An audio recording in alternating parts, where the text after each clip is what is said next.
안녕하세요. 재미주의입니다. 매일 매 끼마다 우리의 눈, 코, 입을 즐겁게 만들어주고 있는 다양한 음식들. 한식, 일식, 중식, 양식 그 종류도 다양하다 보니 골라 먹는 재미가 쏠쏠한데요. 벌써부터 먹는 상상만 해도 침이 오고 있는 것 같습니다. 그런데 우리가 매일매일 즐겨 먹고 있는 음식 중에 우리를 깜쪽같이 속이고 있는 괘씸한 음식들이 있다고 합니다. 오늘은 한국이 99%가 속고 있는 음식 탑 5를 알아보도록 하겠습니다. 탑 5, 알고 봐도 속을 수밖에 없는 완벽한 대역. 한국인들이 가장 즐겨 먹는 중식인 짬뽕. 술을 마신 다음 날이나 얼큰한 게 미친 듯이 땡길 때 한국인들이 가장 많이 선택하는 메뉴이죠. 짬뽕은 특히 시원한 국물이 일품인데요. 이 시원한 맛의 비결하면 바로 홍합입니다. 그런데 최근 짬뽕을 먹다 보면 뭔가 이질감이 들죠? 너 좀 작아졌다? 요즘 짬뽕에 들어있는 홍합들이 유난히 작아 보이는데요. 과자나 아이스크림도 작아지는 게 트렌드더니 홍합마저 작아지는 게 트렌드인가 생각했는데 사실은 우리가 먹고 있던 홍합이 아니었던 것이었습니다. 우리가 홍합이라고 철석같이 믿게 만든 홍합의 완벽한 대역은 사실 지중해 담치라는 해산물이었습니다.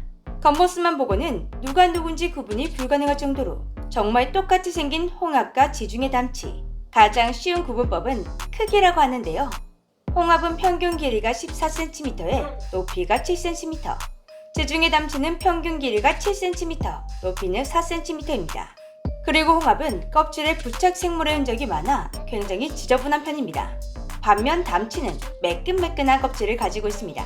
그렇다면 왜 홍합이 아니라 담치를 사용하고 있는 걸까요? 홍합과 비슷한 맛을 낼 수 있으면서 홍합보다는 지중해 담치가 훨씬 저렴하기 때문에 주로 사용하고 있는 것이라고 합니다. 짬뽕 외에도 홍합탕이나 홍합 파스타 등 많은 음식점들이 이름만 홍합이고 실제로는 담치를 사용하는 곳이 많다고 합니다. 물론 진짜 홍합을 사용하고 있는 음식점도 많습니다. 홍합 대신 담치를 사용한다고 해서 나쁜 것은 아니지만 그래도 엄연히 다른 해산물인데 같은 이름을 쓰는 건 속는 기분이라 좀 그런데요. 담치 짬뽕, 담치탕 이렇게 이름을 명확하게 해주면 어떨까 하는 생각이 듭니다. 탑 4, 절대 구분이 불가능한 정말 완벽한 대역. 앞서 소개해드린 홍합은 크기로라도 구분이 되지 날치알에게는 크기, 색깔, 맛, 식감마저 비슷해서 도무지 구분이 불가능한 완벽한 대역이 있습니다. 바로 열빙어알. 시중에 판매되고 있는 많은 날치알 음식에는 사실 상당량의 열빙어알이 포함되어 있습니다. 시중에 판매되고 있는 날치알 제품 대부분은 날치알과 열빙어알의 혼합 제품이라고 하는데요. 순수하게 날치알만 사용하게 되면 너무 비싸지기 때문에 저렴한 열빙어알을 섞어 단가를 맞춘다고 합니다. 그래도 이건 날치알이 들어갔으니 날치알의 이름을 쓰는 건 이해가 되지만 재료를 표기할 때 열빙어알의 존재도 확실하게 드러내주는 게 훨씬 좋지 않을까요? 탑 3, 이름만 빌려주고 있던 미더덕. 전 세계에서 한국인만 먹는다고 알려진 해산물 미더덕. 한국에서도 호불호가 많이 갈리는 해산물이지만 한 번 빠져들면 헤어나올 수 없는 매력을 가진 해산물인데요. 그런데 여러분은 미더덕 하면 어떤 이미지가 떠오르시나요? 1번과 2번 사진 중에 2번이 먼저 떠오르실 분들 죄송하지만 그동안 여러분이 드신 것은 미더덕이 아닙니다. 이건 미더덕이 아니라 오만둥이라는 해산물인데요. 시중에 판매되고 있는 해물찜이나 된장찌개에 미더덕 대신 오만둥이가 많이 들어가기 때문에 많은 분들이 이 오만둥이를 미더덕으로 알고 드셨을 것입니다. 역시나 미더덕보다 오만둥이가 훨씬 더 저렴한 해산물인데요. 하지만 영양은 미더덕이나 오만둥이 모두 풍부하다고 합니다. 오히려 향이 너무 강해 호불호가 강하게 갈리는 미더덕에 비해 오만둥이는 비교적 향이 약해 호불호가 덜 갈린다고 하는데요.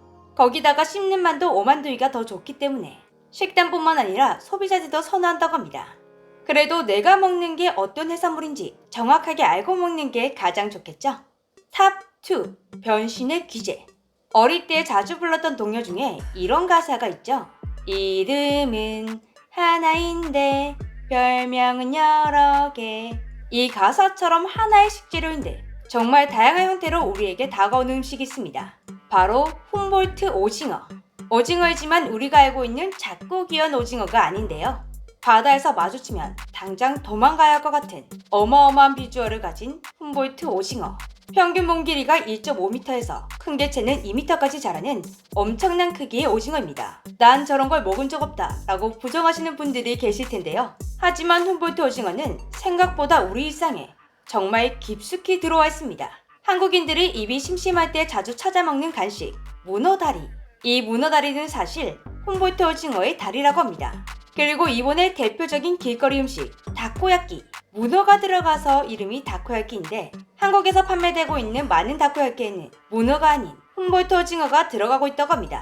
아닌데? 문어라고 적혀있던데? 라고 하시는 분들은 혹시 그 문어 앞에 가라는 글자가 붙어있지 않았나요? 가문어. 그냥 보면 문어 같지만 이 가문어가 훔볼트 오징어의 다른 이름입니다. 가도, 거지, 가이죠.